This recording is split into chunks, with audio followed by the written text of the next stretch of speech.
How to Live on 24 Hours a Day by Arnold Bennett. Preface to this edition. This preface, though placed at the beginning, as a preface must be, should be read at the end of the book. I have received a large amount of correspondence concerning this small work and many reviews of it, some of them nearly as long as the book itself have been printed. But scarcely any of the comment has been adverse. Some people have objected to a frivolity of tone, but as the tone is not, in my opinion, at all frivolous, this objection did not impress me. And had no weightier reproach have been put forward, I might almost have been persuaded that the volume was flawless.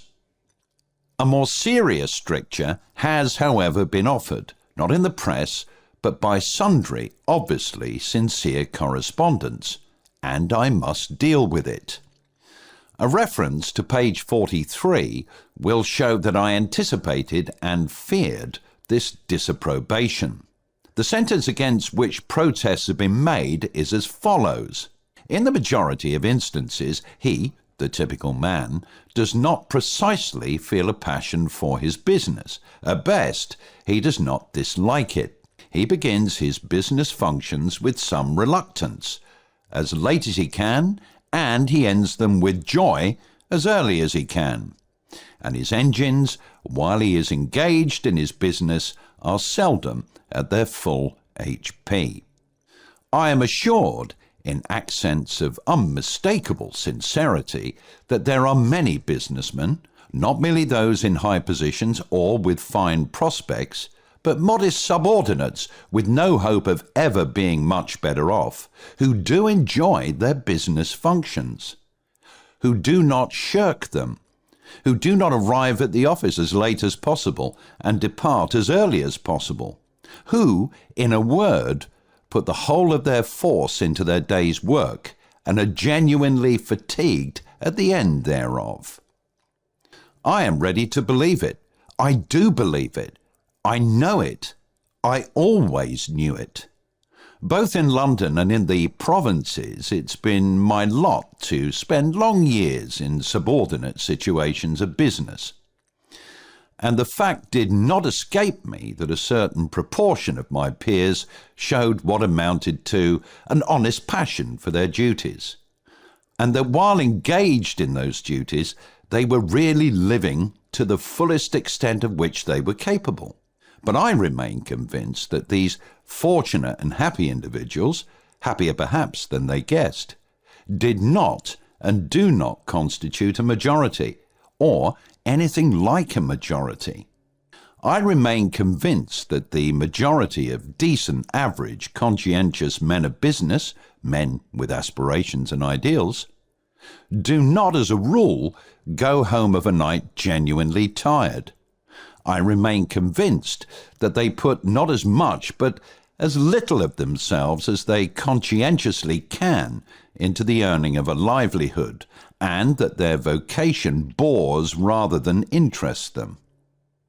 Nevertheless, I admit that the minority is of sufficient importance to merit attention, and that I ought not to have ignored it so completely as I did do.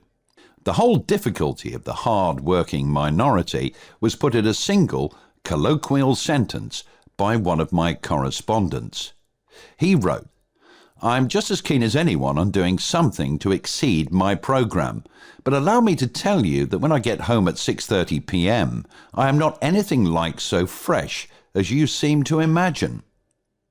Now, I must point out that the case of the minority who throw themselves with passion and gusto into their daily business task is infinitely less deplorable than the case of the majority who go half-heartedly and feebly through their official day. The former are less in need of advice how to live. At any rate, during their official day of, say, 8 hours, they are really alive. Their engines are giving the full indicated HP. The other 8 working hours of their day may be badly organized or even frittered away, but it is less disastrous to waste 8 hours a day than 16 hours a day. It is better to have lived a bit than never to have lived at all. The real tragedy is the tragedy of the man who is braced to effort neither in the office nor out of it. And to this man, this book is primarily addressed. But, says the other and more fortunate man, although my ordinary program is bigger than his, I want to exceed my program too. I'm living a bit. I want to live more. But I really can't do another day's work on top of my official day. The fact is, I, the author, ought to have foreseen that I should appeal most strongly to those who already had an interest in existence. It is always the man who has tasted life who demands more of it. And it's always the man who never gets out of bed who is the most difficult to rouse. Well, you of the minority, let us assume that the intensity of your daily money getting will not allow you to carry out quite all the suggestions in the following pages. Some of these suggestions may yet stand. I admit that you may not be able to use the time spent on the journey home at night, but the suggestion for the journey to the office in the morning is as practicable for you as for anybody. And that weekly interval of 40 hours from Saturday to Monday is yours just as much as the other man's, though a slight accumulation of fatigue may prevent you from employing the whole of your HP upon it. There remains then the important portion of the 3 or more evenings a week.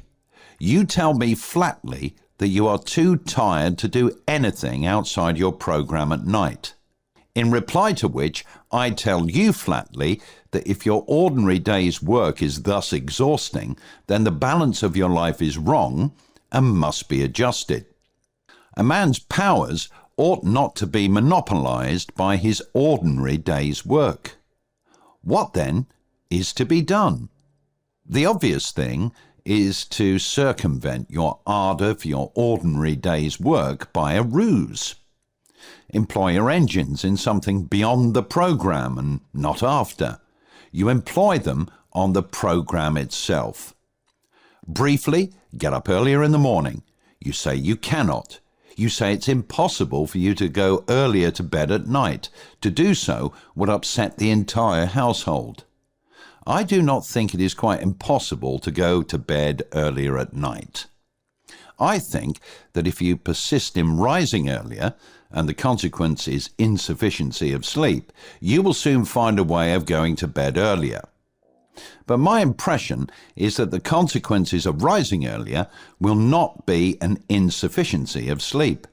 My impression, growing stronger every year, is that sleep is partly a matter of habit and of slackness. I'm convinced that most people sleep as long as they do because they are at a loss for any other diversion. How much sleep do you think is daily obtained by the powerful, healthy man who daily rattles up your street in charge of Carter Patterson's van? I have consulted a doctor on this point. He is a doctor who for 24 years has had a large general practice in a large flourishing suburb of London, inhabited by exactly such people as you and me. He is a curt man, and his answer was curt. Most people sleep themselves stupid. He went on to give his opinion that 9 men out of 10 would have better health and more fun out of life if they spent less time in bed. Other doctors have confirmed this judgment, which of course does not apply to growing youths. Rise an hour and a half, or even 2 hours earlier, and if you must, retire earlier when you can. In the matter of exceeding programs, you will accomplish as much in 1 morning hour as in 2 evening hours. But, you say, I couldn't begin without some food and servants. Surely, my dear sir, in an age when an excellent spirit lamp, including a saucepan, can be bought for less than a shilling, you are not going to allow your highest welfare to depend upon the precarious, immediate cooperation of a fellow creature. Instruct the fellow creature, whoever she may be, at night. Tell her to put a tray in a suitable position overnight. On that tray, 2 biscuits, a cup and saucer, box of matches and a spirit lamp. On the lamp, the saucepan, on the saucepan, the lid, but turned the wrong way up. On the reverse lid, the small teapot, containing a minute quantity of tea leaves. You will then have to strike a match. That is all. In 3 minutes the water boils and you pour it into the teapot, which is already warm. In 3 more minutes the tea is infused. You can begin your day while drinking it. These details may seem trivial to the foolish, but to the thoughtful they will not seem trivial. The proper, wise balancing of one's whole life may depend upon the feasibility of a cup of tea at an unusual hour. Arnold Bennett.